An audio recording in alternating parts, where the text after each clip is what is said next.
caso de las cuestiones que alguna historia retoma como la brujería, había una prueba que hacían para las brujas, ¿no?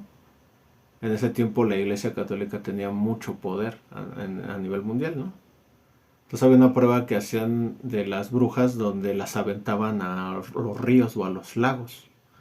Pero para que acusaran a alguien de bruja bastaba la denuncia verbal. O sea, no necesitabas tener pruebas. Bastaba la denuncia verbal. Entonces muchas veces se daban cuenta que eran conflictos entre familias o por herencias o cosas de ese tipo.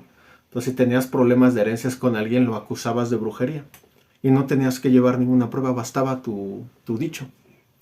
Entonces era un acusadero, pero de aquellos, ¿no? Porque todo el mundo se acusaba de ser brujas, de ser brujos, ¿no? Hay grandes, ¿no? Historiadores, tal caso Pico de la Mirándola, ¿no? También, que le pasó algo similar. Entonces, una de las pruebas que hacían era, las aventaban a los ríos y decían que si flotaba era porque eran brujas en realidad que tenían un pacto con el diablo. Pues de acuerdo a los registros que yo llegué a leer algún tiempo, pues nunca ninguna flotó. Entonces se daban cuenta que las echaban amarradas y morían. Entonces ya cuando rescataban los cuerpos decían, no, pues no era bruja, ¿no? Nos equivocamos. Y esa clase de cosas así. Entonces es la llamada cacería de brujas, ¿no? De hecho hay una frase así, ¿no? Y la cacería de brujas es, pues irte sobre quien sea por lo que sea, ¿no? Basta el dicho, ¿no? Entonces hay toda una historia, pero básicamente creo que en ese tiempo la Iglesia Católica, que tenía una gran influencia con los aspectos científicos, le llamaba brujería todo aquello que desconocía, ¿no?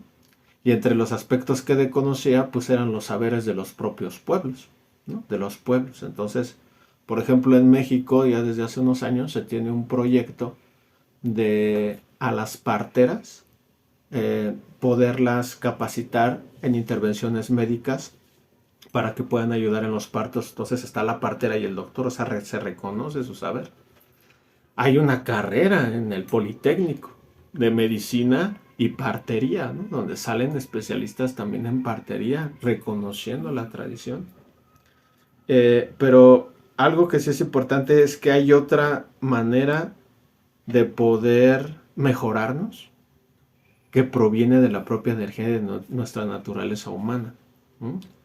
Y aquí en México ha habido representantes, ¿no? El Buda Maitreya decía dice el Buda Maitreya que en la época moderna había dos personas que podían ayudar muchísimo a la humanidad, que eran seres conscientes que tenían un gran poder.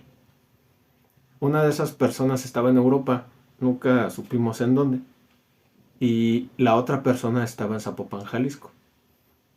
Y esa persona, alguna vez me tocó la experiencia de conocerla cuando tenía cuerpo físico. Pero hay otras personas también muy especiales, ¿no? No me gusta mucho mencionar sus nombres, pero una de ellas, pues es, por ejemplo, la tan famosa Pachita, ¿no?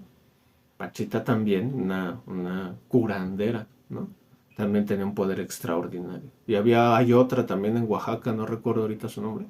Alguna vez le hicieron una entrevista en el periódico La Jornada, que también era impresionante. Y ella decía, cuando yo quiero algo, no se lo pido a Dios, me lo pido a mí misma, decía.